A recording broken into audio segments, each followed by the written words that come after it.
In our profound learning model, the focus is on students becoming future ready, which has two aspects: who they are becoming on the inside, which looks at character and values, and who are they becoming on the outside, referring to future ready skills. We're living in a world where students need to design, to create. We want our students to thrive in the unfolding of the future. So it is utmost important who the student is becoming. We have developed a program by which our younger students are becoming master learners, self-reliant, responsible young people that own their learning. The 7 habits of a master learner that we incorporated into our grade 1 program here at Masters Academy are the independent worker, the person of character, the lifelong learner, the principle-centered leader, the quality producer, and the creative and critical thinker.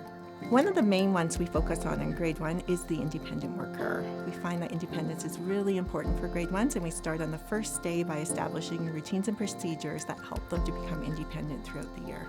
The love of learning is really important to students, and we've introduced them to learning maps. As they get to understand how the learning map works, then they begin to understand what they know, what they need to know, and how to close that gap in their learning, and they become more and more independent at identifying those gaps as we move throughout the year. What's that? It's my 25 no excuse word learning map. And why are they all green? Because I got them right. I would point to the sound and you would say, shh, shh. And if you said shh, then you could color the box Green. But if you weren't sure what that sound was, what would you do? Color it yellow. That's right. We also like to give students an opportunity to take leadership roles in the classroom. So they may lead the class in prayer or prepare the class for a morning moments routine that we have. And through that, they build their confidence in leadership. So these 7 habits carry into the students' lives at school and at home as well. They use them everywhere they go. The ID book for me is the place for students to begin to understand who they are.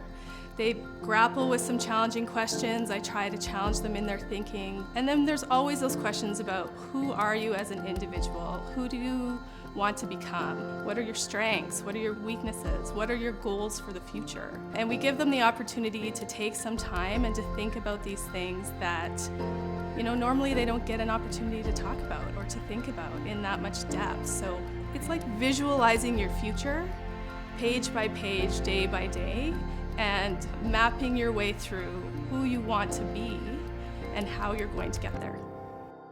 I know in my ID book, often a lot of things from different subjects overlap. It's meaningful to me because sometimes I'll write a poem or I'll explicitly state what I'm going through, or it'll be an image representing that. So in the ID book, I can realize, oh, so this that I thought was unrelated to that actually affects each other, and I can see why and how it affects and how I can change it. I was thinking about my future and what I want to do at university, and I know that every time I look at it. And then I also started doing this kind of art where it's very, very abstract, more dada poetry again.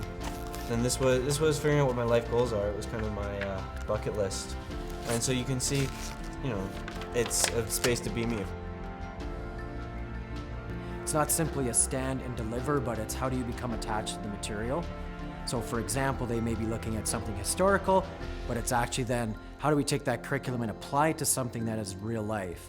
Well, we might connect it to what's happening in the current day, so they get that connection then and see, this is actually relevant. This is actually still happening now. It's something that we can learn from, and actually it extrapolates and connects to our future. Sometimes those simple things with novelty often will lead into a richer and deeper kind of discussion about the real world that all of us live in. So having that connection between the curriculum and what's happening now that they can attach the meaning to is very important. Most of the material is set up with this learning map that they can actually look at, see what those curricular outcomes are, and I always have that real emphasis that we have here on the mastery part. What does a master learner look like? They know how to get started, they know what the middle point is, they often know what that finish point is. I think that helps them then going, of course, into post-secondary and knowing that they've mastered those concepts.